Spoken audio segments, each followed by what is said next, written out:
Hello everyone, Mr. Science Mover here. As you may know, I spent a lot of time studying game development and computer science concepts in general, but a lot of people who enjoy the end result of these endeavors don't fully understand the concepts that go into such a thing. Most of these are unnecessary for a player to know, but as games become more and more demanding on your computer, they are simultaneously adding more and more options to enable or disable in the settings.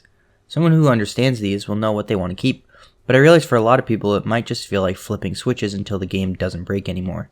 That's why I'm making this and subsequent videos to explain some core concepts that are important to understand as a player of games that no one seems to really explain. The first episode in this series will cover ray tracing. Now I'm willing to bet at least half of you cringed when I said that. Lots of companies claim to have ray tracing in their games, and at a surface level it makes the graphics look better. But how exactly does it do that? And what does it actually look like? What difference does ray tracing actually make? Well, let's start off with an example, and then we'll talk about the theory that goes into it. Here I have a normal Minecraft house. It looks like Minecraft always has. One thing about the normal lighting in Minecraft is that it's all static lighting. When you place down a block of glowstone, the game does a calculation for every adjacent block and every pixel on that block to change the color of that texture. Fundamentally, this works from a gameplay standpoint. Putting a block of glowstone down makes the environment brighter. That's what a block of glowstone is supposed to do, right? But when I try to put it in my hand, it doesn't light anything up. Why is that? It's because a held light source would require dynamic lighting. The player would control where the block is at any given time, so the lighting of any given pixel can't be predetermined or calculated ahead of time. Ever wonder why the bright glow squids look so unnatural swimming around in a dark ocean? It's because the glow squids are dynamic entities, and as such, they cannot affect the light level of any nearby blocks. Minecraft just doesn't have that capability. The game does its best to brighten up the textures of the glow squid itself to make it look like it's glowing, but this is not the traditional radiating glow we expect to see in real life. This brings me to ray tracing, and what effect it actually has. Here's the same room with ray tracing on. Looks much better, right? More realistic. And the only thing that changed is how the lighting is calculated. Here's how ray tracing actually works compared to the video game lighting you might be used to.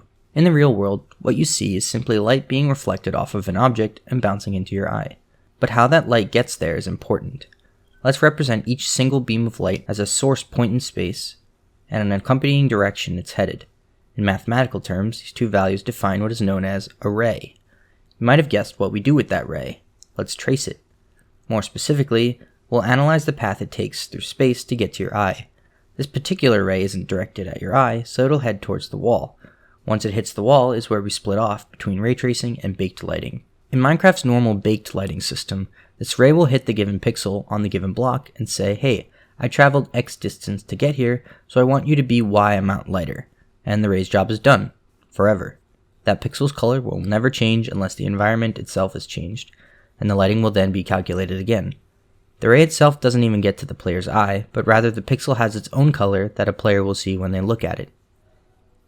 In a ray-traced environment, however, that ray has a bit more work to do.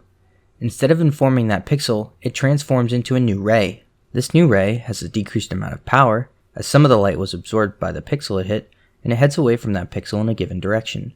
There's a bit more that goes into what this direction actually is, and if you've ever heard of a normal map, that's where that comes into play. But for now, let's assume our surface is completely flat. Our new ray now looks like this.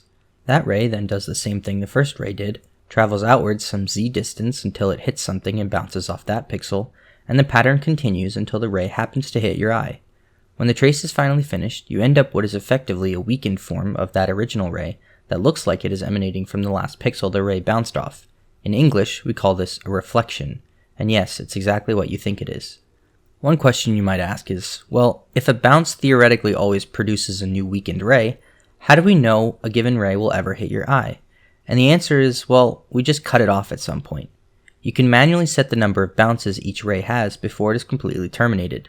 The more bounces, the more weakened rays have a chance to hit your eye, the more realistic your resulting image, and of course the longer the calculation takes. Ray tracing on a computer is extremely expensive, and the better a computer you have, the more bounces you can include in your trace, and the faster you can construct an image. If your computer is capable of handling X number of lights with Y number of rays coming out and bouncing Z number of times, all within a single frame, and it still looks good, then we can finally say we've achieved real-time ray tracing. A light source can move on one frame, and what you see will be updated by the next frame. In real life, you may not consciously think about the number of frames it takes for light to be ray traced, but in fact, there is a limit to how fast you can see something. Light can only travel at 300 million meters per second, which is what's known as the speed of light. Now that sounds like an absurdly fast speed, and it is. But there exist points of light in our universe, i.e. stars, that are so far away that that speed actually matters. If I put a light bulb in front of you about a meter away, it will take approximately 0.000000003 seconds to reach your eye. That's practically instant, you say, but yet, it's not. If I put that same light bulb 1 billion meters away, that light won't reach your eye for over 3 seconds. Now that's the real cost of ray tracing. Imagine you had to play a game at 1 frame every 3 seconds. Now I bet you're glad the real world speed of light is that high. Maybe someday we can reach even a fraction of that in our video games.